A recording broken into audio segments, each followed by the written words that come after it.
Hi everybody, I'm Matea. And I'm Kaylee. And we're here with our first in-person book talk collab.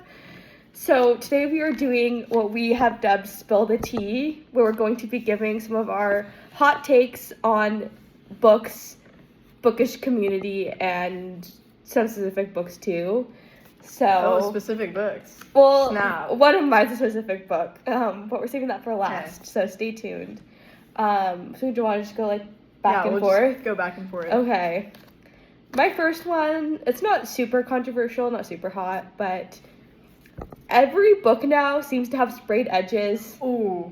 And not every book needs to have sprayed edges. That's real. That's real. Some of them are cool, but every book, it should also, I get it's fun to have that version, the special edition, but you should also be able to get the regular version. The first version I releases shouldn't be sprayed edges. Absolutely. You ate with that one. Thank you. We also don't know what each of our hot takes are. Yeah. So I had no idea that you were coming in hot with that one. Okay. SJM should not be shelved in the YA section. I agree. I agree. I specifically think because of the later books, it gets a little bit crazier in terms of content.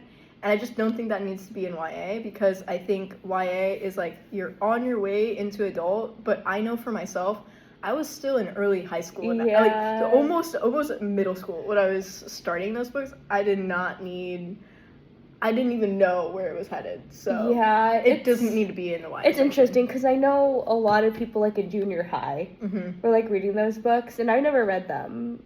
But yeah, I'm maybe Throne of Glass could be YA, but from what I can hear of ACOTAR. But the fact that it starts there and then the series continues, and I think it just should all be shelved in. I don't know. I think it's in a weird middle zone. Yeah. It just shouldn't be. The later books shouldn't be in YA, in my opinion. Interesting. Okay. I still can't believe you read Sarah J. Maas and I haven't. Oh, I didn't know. I started it straight when Throne of Glass first came out. I had no idea what I was getting myself into. You would probably hate those Shadowhunter books, but I eat that shit up. You're right. Anyways. Anyway. Okay, moving on. This is probably... I'm gonna take a sip of some tea. This is probably the least, spicy one out of this list, because most, actual readers agree. Audiobooks count as reading. Yeah, medium take. Yeah. Low key, but that's the easiest one on here. Some people need to hear it. True. Yeah. Also, I feel partly I just want to put this on here because I feel I wanted to say a lot of my favorite books tend to be audiobooks. I feel it just tends to elevate the experience for me. Which kind of goes off of a later one I have, so I'll save that. I think we might have something similar then. Okay, Kobos over Kindles. That's it. Oh. That's the statement. I read on my iPad, so I have nothing to add to this one. Kobos over Kindles. I said what I've said. I lug around a giant iPad to read, so I've seen it. I've seen them literally carry it out, and listen, it works. I'm not buying a separate device to read. My iPad's basically a glorified Kindle at this point, and it works for me. It's literally all you use it for, right? Pretty much, yeah. I used to use it for school, but I'm not at school anymore, so. Okay. Right. What's your next one? My next one is kind of goes off of the audiobooks, what I was saying about, audiobooks being my favorite reads, is that we need to be reading slower and taking our time to, fully get the themes of books. That's something that I'm challenging myself to do this year is, intentionally slow down. And I think audiobooks help me do that because they take me longer to read, and so I sit with it longer. That might be the harder take of that part, actually. I feel more often than not, audiobooks people used to read a little faster sometimes, immersively read, but... Well, it's because I can read faster with my eyes than, even though I have the audiobook sped up, it's still slower than, if I was, physically reading it because of the speed that I read at. So just, inherently, it doesn't take me as long, and, I also, because I only listen to, an hour and a half of audiobook a day, it takes me just, more days to get through an audiobook than it does to read a physical book, so for me, I sit with an audiobook longer than I sit with A physical book. A physical book. Yeah, I think intentionality is big this year. I think that for me too. So we're kind of like encouraging each other to go on this journey. We are. Okay, all right. Are you ready? Oh God. This is a hot take. I fear. I think self-help is an overrated genre. Yeah. I think there's some good books in it. I won't lie to you, but I think like as a whole, I read like The Subtle Art of Not Giving Up. You know. You can say like, well, it's like literally censored on the title. That's true. So it's like that's true. Anyway, read that book and I was like, I don't feel like I learned anything. Yeah. And I know that that's not necessarily always the point of self-help books. It's like more reflective, but I felt like I didn't even really reflect while reading it in any deep of a way. Like you were reading quotes from Martyr earlier. I felt more reflective about those and like society in my life that I did reading that book. But again, not all self-help books are for everybody. So yeah, I think they're okay, like, in moderation, but I feel like there's a certain type of person where that's all they read. Mm-hmm. And if that's all you read, what are you doing? Read diversity. Yeah. I think is important. But I don't knock literacy. So if that's what you're reading, like, use it as a gateway drug to be more literate. There we go. Okay. My next one. I don't get enemies to lovers. Oh. I'm sorry. Oh. It's not... I know a lot of people that's their favorite genre, and like... Okay, I'm gonna use this for an example. Sorry, Kaylee. Okay. Rivals to lovers can eat, but I feel like the fact, like, calling it enemies to lovers, it's not 99% of the time, it's not actually enemies. Oh, it's like a rival. Yeah. Okay. Like, rivals to lovers I can get behind sometimes, like, you know, like, academic rivals, or, like, in this case, like... Or, like, heated rivalry, like, they're, like, competing. But literally rivals. Oh, my gosh. Yeah, but also the thing with that is, like, they don't actually dislike each other. It's, like, all fabricated by the media, right? Like, that's, like, in a lot of cases, like, a lot of... Especially, like, in contemporary books. Like, I feel like being, like, someone's my enemy, it's just, like...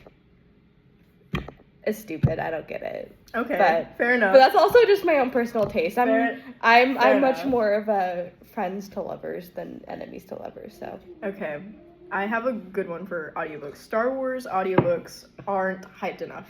I think they need to be more hyped. They have like agree, and it's like they're so good. What are we doing? Like, okay, let's talk about them. I read one that was about Obi-Wan Kenobi and Qui-Gon.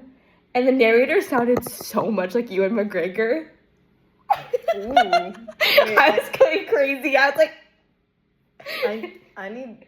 Give me that recommendation. Yeah. Okay, after the video. Yeah. No, but there's like lightsaber sound. Sorry, I'm seconding this hard. Yes. There's like lightsaber sound effects. Like some of them have like the music from the movies. Yes. Or like you're in like the bar with the characters. Or like they put like if there's like a droid, they'll do like the droid sound effects or like synth the voice. So good. It's so good. So good. Top tier. Go read one. All right. Okay. Sci-fi is like one of our only overlaps in genres, so. Yeah. Okay, this is a conversation I had with one of my other bookish friends where she was complaining like there's a lot of like fantasy dupes out there that are just like remakes of like popular fantasy books. Tell me more. And in my brain, I'm like, I think a lot of them are just bad writing. Like you're just reading bad books. Sorry.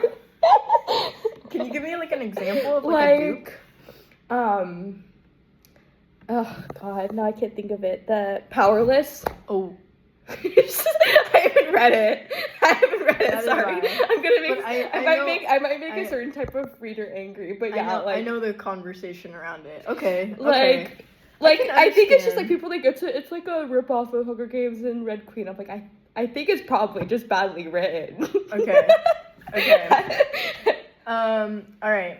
So I actually feel like I don't know the difference between Red Queen and Throne of Glass because I read them like right after the other. And those feel very different. I know. I haven't read either of them, but I know. But I feel like they're both like the vibes of the main character. YA like assassin-ish main character. Mm-hmm. Okay. Yeah. So maybe not a great example, but I understand the Powerless situation. Anyway, that was yours? So now we're on me again. Okay. Okay, we all need to rediscover the whimsy of just going to the bookstore and picking a book off of the shelf. Just like, Yeah. without BookTube, Book Talk, Goodreads, Fable, I could keep going. But Yeah. I just... I need to tell myself to do that more because I don't, but I was just complaining that I don't do that anymore. Yeah. So.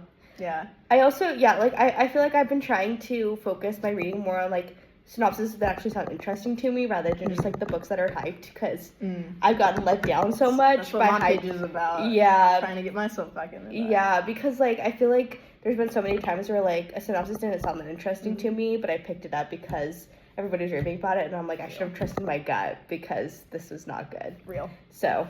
Real. Yeah. All right. What's your next one? Okay. Oh. I'm scared. I don't understand these people who have hundreds of unread books on their shelves. Speak on it. What are you doing? How much money do you have? Why are you buying books if you're not going to read them? It's giving hobby maxing. Yeah. It's overconsumption. And, like, I get some of them are, like, content creators, so they get sent the books, but I'm still, like... That's a different story. That's a little bit different story, but I'm also still, like, why are you keeping them just sitting here if you're not... I have not read any... I DNF Pearl Prince. Okay. So, anyway... Because, don't get me wrong, like, I buy a decent amount of books. That's a crazy hot take. But also, I read over 100 books a year. I buy maybe 20. And I read all of them that I buy. I just don't like fairies. I'm sorry. Like, I literally fair read, enough. like, I have 3 books I haven't read. Also, Fairy enough that I myself personally own. I hate you. And I'm gonna read them this year. Yeah. It doesn't seem that hard. Anyway. But it also kind of goes off to the enemies to lovers thing, too. Like, he was just mean. He was just mean to her. And I'm like, this is a bully. Why are people romanticizing this? They don't understand like we do. Whoever's seen this, like, you'll get me. You'll see me. Yeah, so I only made it like 50 pages through Cool Prince. Was so good, but the oak duology just didn't need up. Alright, Matei, next one. Okay, this one's very niche to me, but I think the people on my page will appreciate this. Some hockey romances should not be marketed as hockey romances because they're not actually hockey romances. I'm looking at you, Icebreaker. Oh, I have personal beef.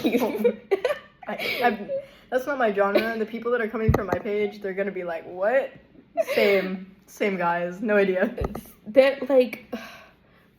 Also, why does every book have to be a hockey... Like, there's so many coming out, and I'm like... I part of me likes it, because I'm like, I love hockey romance, but, like, also, some of them are, like... It's just, like, vaguely the character's a hockey player. I'm like, that's not a hockey romance. There has to actually be hockey in it. That's crazy. Vaguely is crazy. Like, he just, like, plays, like... It's just like, oh, yeah, he's a hockey player, but, like, it doesn't actually show him playing hockey. It's just like, and he had his hockey bag slung. Yeah, exactly. Because the writers don't actually know hockey. It's just the trend that they're hopping on. They're not real ones. And you're a real one. I'm a real one. Okay. You are a real one. For context, I'm writing my own hockey romance, and I take that shit seriously. Okay. All right. Anyways. Okay, this might be the hottest take of them all. I think there's a lot of creators hyping up Fable because they're getting paid. Wow. By Fable. Because I feel like I've seen so much Fable on my For You page. So much. So much promo. It's crazy. My little marketing brain is like, that's suspicious. You know what I mean? Yeah. I haven't seen that many ads for it, but I wouldn't be surprised. I don't know. I think it's because I've been in the market for a new app. Oh, I feel like a lot of ad placement has, like, gotten so subtle now, too. Yeah. Well, it's, like, interesting. Like, you'll be watching, like, a Netflix show, and, like... Well, I say they'll just, like, mention a product in the show, and you're like...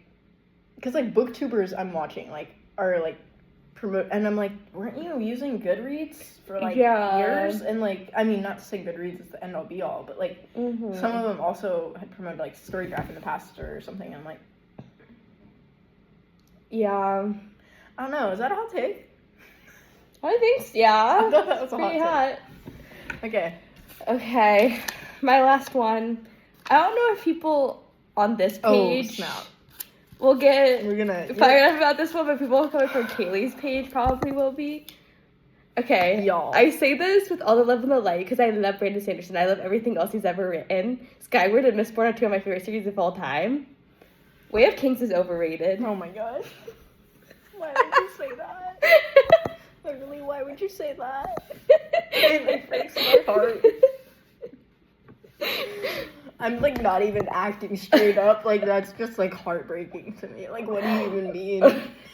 I tried so hard, guys. I read all 1,000 pages of the first book, and then I got to the end, and I was like, I don't want to read the all second one. 1,000 pages is horrific, by the way.